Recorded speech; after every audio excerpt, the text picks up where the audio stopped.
එනම් මේ සෝවාන් ඵලය සාක්ෂාත් කරගන්න යන ගමනේදී අපි තේරුම් ගන්න ඕනේ අපි තාම සෝවාන් ඵලයටපත් වෙලා නැත්නම් අපි කොතනද ස්ථානගත වෙලා ඉන්නේ කියලා.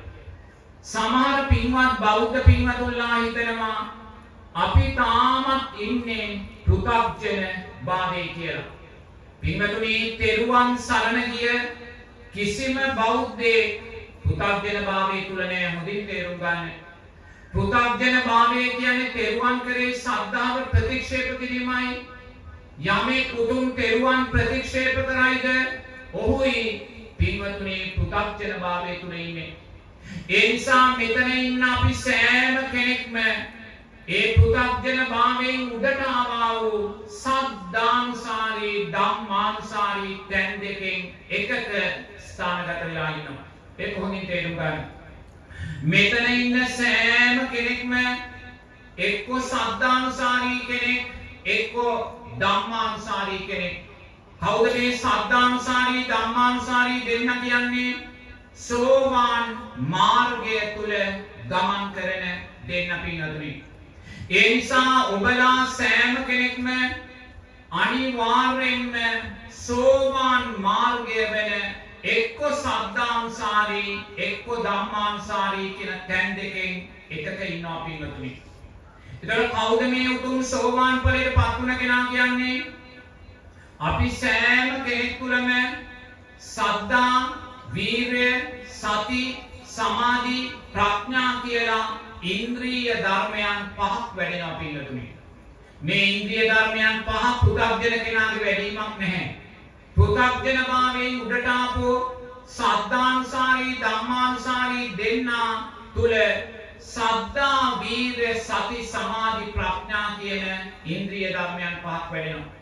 මෙන්න මේ ඉන්ද්‍රිය ධර්මයන් පහ විදර්ශනාත්මකව සම වෙන වෙලාවේ එයා උතුම් සෝවාන් ඵලය සාක්ෂාත් කරගන්න. නමුත් සද්ධානුසාරී ධම්මානුසාරී දෙන්නගේ මේ ඉන්ද්‍රිය ධර්මයන් පහ විදර්ශනාත්මකව සමව වැඩිලා නැහැ පින්වතුනි. එහෙනම් දැන් බලන්න ඔබ සද්ධානුසාරී කෙනෙක්ද ධම්මානුසාරී කෙනෙක්ද කියලා පින්වතුනි. යම් පින්වතෙක් ඉන්නවා අපි කියමු දැන් ඉන්ද්‍රිය ධර්මයන් පහ සද්ධා, වීර්ය, සති, සමාධි, ප්‍රඥා. පින්වතෙක් ඉන්නවා එයා තෙරුවන් කරේ සද්ධාව යාට තියෙනවා, වීර්යයක් තියෙනවා. එයා සද්ධාවෙන් වීර්යෙන් පින්කම් කරනවා. පාන්දර 3ට නැගිටලායි සිල් සමාදන් වෙන්න යන්නේ. පාන්දර 3ට නැගිටලායි දාන සකස් කරන්නේ. යොදුන් ගණන් ගෙවාගෙන පින්කම් වලට යනවා. සද්ධාවක් තියෙනවා, වීර්යයක් තියෙනවා. එයා සද්ධාවෙන් වීර්යෙන් පින්කම් කරලා ප්‍රාර්ථනා කරන්නේ මොකද්ද? ඊළඟ ජීවිතේ මම සුන්දර මිනිසෙක් වේවා, දෙවියෙක් වේවා කියලා ප්‍රාර්ථනා කරනවා. පිටුදුනි මේ පැත්තෙන් සද්ධාවත් වීර්යයක් තියෙනවා. සද්ධාවෙන් වීර්යෙන් පින්කම් කරලා එයා ප්‍රාර්ථනා කරන්නේ අනිත්‍ය වූ සංස්කාරයන් පිටුදුනි. එයා අනිත්‍ය වූ දිව්‍ය සැප, අනිත්‍ය වූ මනුෂ්‍ය සැප ප්‍රාර්ථනා කරනවා. මොකද වෙන්නේ එතකොට? මේ පැත්තෙන් ශ්‍රද්ධාව, වීර්යය උඩට යනවා. මේ පැත්තෙන් සමාධිය, ප්‍රඥාව පල්ලෙහාට යනවා පින්වතුනි. මේක කවදාවත් සම වෙන්නේ නැහැ. මෙන්න මෙයා තමයි සද්ධානුසාරී කෙනා. දැන් ඔබ බලන්න ඔබ සද්ධානුසාරී කෙනෙක්ද කියලා. එහෙම කොහොමද බලන්නේ? ඔබ තුල තෙරුවන් කරේ ශ්‍රද්ධාව තියෙනවා, වීර්යයක් තියෙනවා. ඔබ ශ්‍රද්ධාවෙන් වීර්යෙන් පින්කම් කරනවා. දන් දෙනවා, කටින පින්කම් කරනවා, සාංගික පින්කම් කරනවා, ධර්ම දේශනා පින්කම් කරනවා. යොදුන් ගණන් ගෙවාගෙන පින්කම් වලට යනවා. ශ්‍රද්ධාවක් තියෙනවා, වීර්යයක් තියෙනවා. ඔබ ශ්‍රද්ධාවෙන් වීර්යෙන් පින්කම් කරලා ඔබ ප්‍රාර්ථනා කරන්නේ ඊළඟ ජීවිතේ නැවත දිව්‍ය මනුස්ස රූපාවචර අරූපාවචර බ්‍රහ්ම ජීවිතයක් නම් පින්වතුනි මේ පැත්තෙන් ශ්‍රද්ධාව වීර්යය ඉහළින් තියෙනවා, මේ පැත්තෙන් සමාධිය ප්‍රඥාව යටට යනවා. අන්න ඔබයි සද්ධානුසාරී කෙනා. හොඳින් තේරුම් ගන්න. ඔබ පින්කම් කරමින් තාම ප්‍රාර්ථනා කරන්නේ අනිත්‍ය වූ භවය නම් ඒ කියන්නේ ඔබ සද්ධානුසාරී තැන ඉන්නවා. ඒතර කවුද මේ ධම්මානුසාරී කෙනා කියන්නේ? කෙනෙක් ඉන්නවා එයා තුල තෙරුවන් කෙරෙහි ශ්‍රද්ධාව තියෙනවා, වීරයක් තියෙනවා. එයා ශ්‍රද්ධාවෙන් වීරයෙන් ධර්මය හදාරනවා. සූත්‍රගත ධර්මය, විනය ධර්මයන්, අභිධර්මයන් එයා හදාරනවා. පින්වතුනි, යාට සූත්‍රගත ධර්මය කටපාඩමින් කියන්න පුළුවන්, විනය ධර්මයන් කටපාඩමින් කියන්න පුළුවන්. එයා ශ්‍රද්ධාවෙන් වීරයෙන් ධර්මය හදාරනවා. එයා ප්‍රාර්ථනා කරන්නේ මොකද්ද? ඊළඟ ජීවිතේ මම සුන්දර දෙවියෙක් වෙනවා, මිනිසෙක් වෙනවා, රූපාවචර අරූපාවචර බ්‍රහ්මෙක් වෙනවා කියලා ආනිත්‍ය වූ සංස්කාරයන් ප්‍රාර්ථනා කරනවා. මේ පැත්තෙන් ශ්‍රද්ධාවක් තියෙනවා, මේ පැත්තෙන් වීර්යයක් තියෙනවා, ධර්ම දැනීමක් තියෙනවා. මේ සියල්ල තියාගෙන යා ප්‍රාර්ථනා කරන්නේ ආනිත්‍ය වූ සංස්කාර. මේ පැත්තෙන් ශ්‍රද්ධාව, වීර්ය, ධර්ම දැනීම උඩට යනවා, මේ පැත්තෙන් සමාධිය, ප්‍රඥාව පහළට යනවා. මෙන්න මෙයා ධම්මානුසාරී කෙනා පින්නතුනි. ඔබ ශ්‍රද්ධාව, වීර්යයෙන් හොඳින් ධර්මය හදාගන්න කෙනෙක් නම්, ධර්මයේ කතා කරන, ධර්මයේ සාකච්ඡා කරන, ධර්මයේ දේශනා කරන, ධර්මයේ සටහන් කරන, නමුත් ඔබ ප්‍රාර්ථනා කරන්නේ ඊළඟ ජීවිතයේ අනිත්‍ය වූ සංස්කාරයන් නම් පින්වතුනි අනිවාර්යයෙන් ඔබ ධම්මානුසාරී තැන ඉන්නවා. එහෙනම් ඔබ තාම අවංකව සෝවාන් ඵලයේ සාක්ෂාත් කරලා නැත්නම් අනිවාර්යෙන්ම මේ සද්ධානුසාරී හෝ ධම්මානුසාරී තැන් දෙකෙන් එක තැනක ස්ථානගත වෙලා ඉන්නවා. පින්වතුනි, මේ සද්ධානුසාරී ධම්මානුසාරී දෙන්නගෙන් වඩා පහසුවෙන් උතුම් සෝවාන් ඵලයේ සාක්ෂාත් කරගන්න පුළුවන් ධම්මානුසාරී කෙනාටයි. මොකද ධම්මානුසාරී කෙනා හොඳින් ධර්මය දන්නවා. එයා ධර්මය හදාarලා තියෙනවා, ධර්මය කියවනවා, ධර්මය ශ්‍රවණය කරනවා. එයා ධර්මයේ නුවණින් මෙහි කළොත් සද්ධානුසාරී කෙනාට වඩා පහසුවෙන් උතුම් සෝවාන් ඵලය කරා එයාට යන්න පුළුවන් පින්වතුනි. එහෙනම් බලන්න, අපි සෑම කෙනෙක්ම මේ සද්ධානුසාරී ධම්මානුසාරී තැන් දෙකෙන් එක තැනක ස්ථානගත වෙලා ඉන්නවා. එහෙනම් දැන් අපි මොකද කරන්න ඕනේ? ශ්‍රද්ධාව වැඩි කරා කියලා ප්‍රශ්න විසඳනවද? ශ්‍රද්ධාව වැඩි කරගත්තා කියලා ප්‍රශ්න විසඳෙන්නේ නැහැ පින්නතුනි. වීර්ය වැඩි කරගත්තා කියලා ප්‍රශ්න විසඳනවද? වීර්ය වැඩි කළා කියලා ප්‍රශ්න විසඳෙන්නේ නැහැ. මොකද අපිට ශ්‍රද්ධාවක් තියෙනවා, වීර්යයක් තියෙනවා. එහෙනම් දැන් අපි මොකද කරන්න ඕනේ? ශ්‍රද්ධා, වීර්ය, සති. මෙන්න මැද්දෙන් සති ඉන්ද්‍රිය කියලා තියෙනවා. සති ඉන්ද්‍රිය. මෙන්න මේ සති ඉන්ද්‍රියේ දුර්වලභාවය නිසායි මේ දෙපැත්ත අපිට සමබර කරගන්න බැරි පින්නතුනි. සති ඉන්ද්‍රිය දුර්වලයි. ඒ නිසා මේ සද්ධානුසාරී ධම්මානුසාරී දෙදෙනා වීර්ය වැඩි කරගත්තා කියලා ප්‍රශ්නේ විසඳෙන්නේ නැහැ. ශ්‍රද්ධාව වැඩි කරගත්තා කියලා ප්‍රශ්නේ විසඳෙන්නේ නැහැ. එයා මොකද කරන්න ඕනේ? මෙන්න මේ මැද්දෙන් තියලා තියෙන මේ දෙක සමබර කරලා දෙන සති ඉන්ද්‍රිය ශක්තිමත් කරන්න ඕනේ. එතකොට සති ඉන්ද්‍රිය ශක්තිමත් වෙන්නේ කොහොමද? එක, කල්යාණ මිත්‍රාශ්‍රය.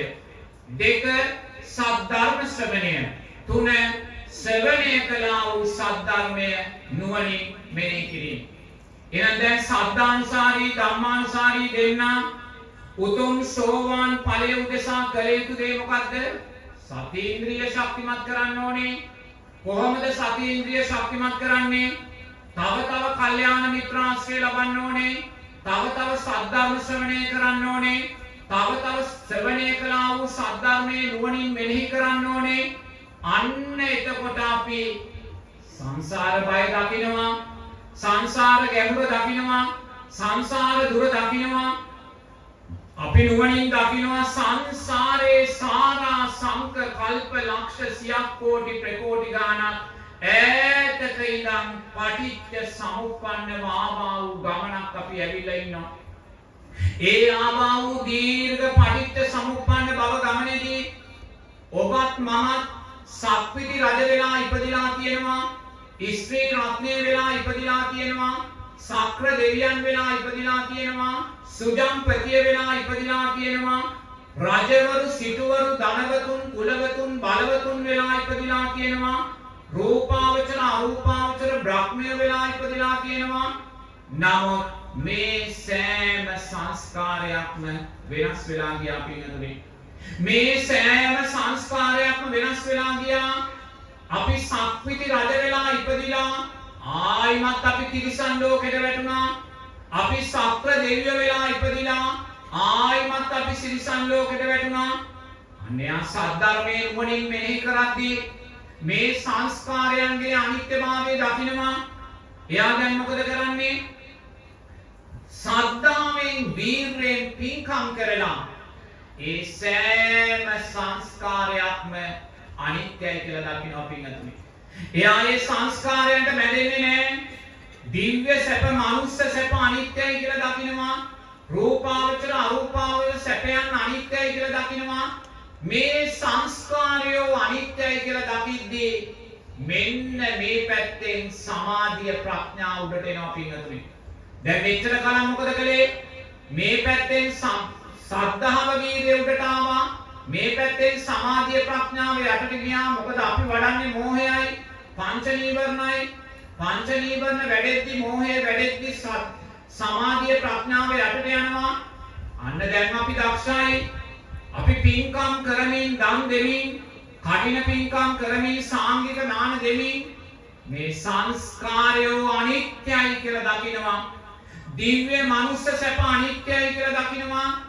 දකිද්දී මෙන්න මේ පැත්තෙන් සමාධිය, ප්‍රඥාව උඩට එනවා පින්නතුනේ.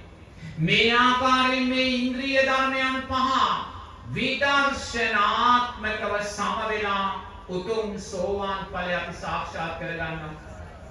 උතුම් සෝවාන් ඵලය සාක්ෂාත් වුණාට පස්සේ මේ ඉන්ද්‍රිය ධර්මයන් පහම බල ධර්මයන් හැටියට උතුම් රහත් ඵලය දක්වා අපි තුල වැඩෙනවා. මොකද බල ධර්මයන් කියන්නේ?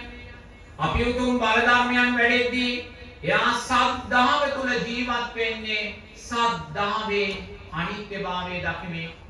එයා වීර්ය තුල ජීවත් වෙන්නේ වීර්යයේ අනිත්‍යභාවය දකිමින්. එයා සතිය තුල ජීවත් වෙන්නේ සතියේ අනිත්‍යභාවය දකිමින්. එයා සමාධිය, ප්‍රඥාව තුල ජීවත් වෙන්නේ මේ සමාධිය, ප්‍රඥාවත් සතර සතිපට්ඨාන ධර්මයන් තුල විසිරුවා දකිමින්. අන්න පින්නතුනි, බල ධර්මයන් හැටියට වැඩෙමින් උතුම් රහත් ඵලය කරා අපි වාරගෙන යනවා. ඒ නිසා අපි සෑම කෙනෙක්ම සද්ධානුසාරී, ධම්මානුසාරී කියන තැන් දෙකෙන් එහෙක ස්ථානගත වෙලා ඉන්නවා. නමුත් අතීතයේ සම්මා සම්බුද්ධ ශාසන ලක්ෂ ගානක ඔබත් මමත් සද්ධානුසාරී, ධම්මානුසාරී තැන් දෙකේ හිටියා පින්වතුනි. නමුත් මේ සද්ධානුසාරී, ධම්මානුසාරී තැන් දෙක පිරිහෙන ස්වභාවයේ තැන අපි සෝවාන් ඵලයටපත් වුණොත් කවදාකවත් අවබෝධය පිරිහෙන්නේ නැහැ. නමුත් සද්ධානුසාරී, ධම්මානුසාරී දෙන්න පිරිහෙනවා. කොහොමද පිරිවෙන්නේ? මිත්‍යා දෘෂ්ටික ආශ්‍රයයට වැටුණොත්, පංච නීවරණයන් වැඩි වුණොත් අනිවාර්යයෙන්ම සද්ධානුසාරී, ධම්මානුසාරී දෙන්න පිරිහිලා පුතග්ජන භාවයටපත් වෙනවා. ඒ නිසා ඔබ දක්ෂ වෙන්න. අතීත සම්මා සම්බුද්ධ ශාසන සෑම දෙයක්ම අපිට අහිමි වුණා. ඔබටත් මටත් අහිමි වුණා. නමුත් මේ ජීවිතේ අපි නියත වශයෙන්ම සද්ධානුසාරී, ධම්මානුසාරී තැන් දෙකේ ස්ථානගත වෙලා ඉන්නවා. ඉන් එකක. ඒ නිසා ඔබ දක්ෂ වෙන්න. මේ උතුම් චතුරාර්ය සත්‍ය ධර්මයන් ජීවිතයට දරාගෙන පින්වතුනි, මේ සද්ධානුසාරී, ධම්මානුසාරී තැන් දෙක උතුම් සෝවාන් ඵලය කරා අරන් යන්න පින්වතුනි. මේ සම්මා සම්බුද්ධ ශාසනයෙන් ඔබ ප්‍රයෝජනයක් ගත වෙන්නේ උතුම් තෙරුවන්ට ණයකාරීත්වයක් නොවි. ඔබ ඇස් දෙක පියාගත වෙන්නේ ඔබ මේ ජීවිතේ මේ ඉන්ද්‍රිය ධර්මයන් පහ බල ධර්මයන් බවට පත් කරගත්තොත් පමණක්මයි පින්වතුනි.